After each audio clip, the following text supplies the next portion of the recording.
Mungkin sebagian besar dari kalian pernah mendengar slogan 4 Sehat 5 Sempurna. Namun, apakah kalian tahu bahwa slogan ini sebenarnya sudah tidak diterapkan lagi? Yuk kita telisik lebih jauh. Slogan 4 Sehat 5 Sempurna mulai dipopulerkan sejak tahun 1952. Namun kehadiran slogan ini telah berkembang dan disempurnakan menjadi pedoman gizi seimbang pada tahun 2014. Lalu mengapa harus diubah? Pada slogan 4 Sehat 5 Sempurna hanya menekankan pada perlunya kehadiran 5 jenis makanan di menu makanan setiap harinya saja, yaitu makanan pokok, lauk pauk, sayur, buah, dan susu. Tetapi sebenarnya kehadiran 5 jenis makanan tersebut saja tidak cukup, melainkan juga harus mengandung zat gizi dalam jenis dan jumlah yang sesuai dengan kebutuhan setiap orang berdasarkan jenis kelamin dan kelompok usianya. Selain itu, susu sebenarnya bukanlah penyempurna, karena jika sudah cukup dan beragam dalam mengkonsumsi sumber protein seperti telur, daging, dan ikan, susu menjadi tidak wajib untuk dikonsumsi.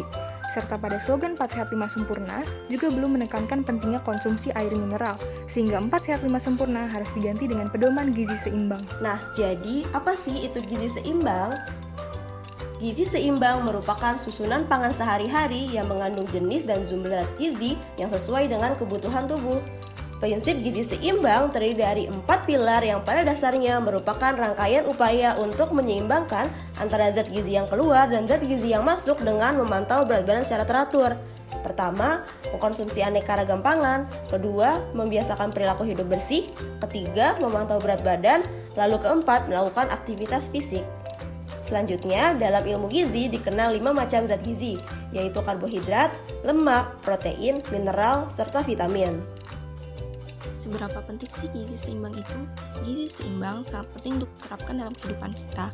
Menerapkan gizi seimbang terutama pada bayi dan anak-anak, baik untuk pertumbuhan, perkembangan fisik, dan kecerdasan mereka.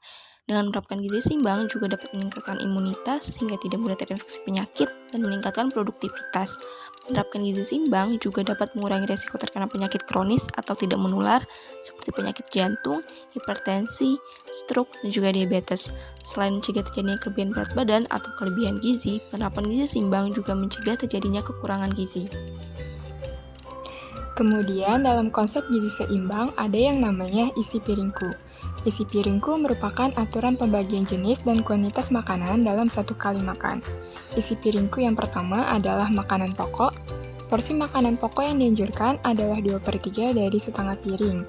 Makanan pokok dapat berupa nasi sebanyak 150 gram yang setara dengan 3 centong atau 3 buah kentang sebesar 300 gram, serta sumber-sumber makanan pokok yang lain. Lalu, ada lauk pauk.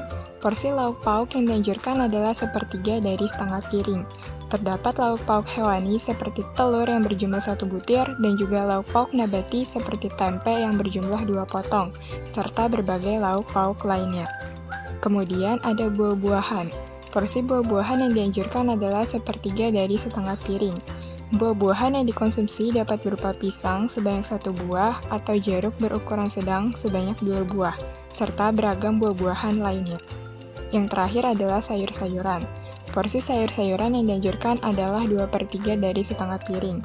Sayur-sayuran yang dikonsumsi dapat berupa sayur bayam, brokoli, kangkung, dan lain-lain sebanyak 150 gram, atau setara dengan 1 mangkuk berukuran sedang. Pedoman 4 Sehat 5 Sempurna kemudian disempurnakan menjadi 10 pedoman gizi seimbang. Berikut merupakan 10 pesan dari pedoman gizi seimbang. Yang pertama, biasakan mengonsumsi aneka ragam makanan pokok yang mengandung karbohidrat, protein, lemak, vitamin, dan mineral. Yang kedua, batasi konsumsi panganan manis, asin, dan berlemak. Yang ketiga, lakukan aktivitas fisik yang cukup dan mempertahankan berat badan ideal. Yang keempat, biasakan mengonsumsi lauk pauk yang mengandung protein tinggi, seperti ikan, ayam, telur, daging, atau olahan dari kacang kedelai. Yang kelima, cuci tangan pakai sabun dengan air mengalir. 6. Biasakan sarapan pagi untuk meningkatkan konsentrasi dan stamina. 7. Biasakan minum air putih yang cukup dan aman, sekitar 8 gelas sehari untuk remaja dan dewasa. 8. Banyak makan buah dan sayur. Dalam sehari, makan sayur sebanyak 3-4 porsi dan buah sebanyak 2-3 porsi. 9. Biasakan membaca label pada kemasan, terutama pada informasi kandungan zat gizi dan tanggal kadaluarsa. 10. Syukuri dan nikmati aneka ragam makanan supaya makanan dapat dicerna dan diserap oleh tubuh dengan lebih baik.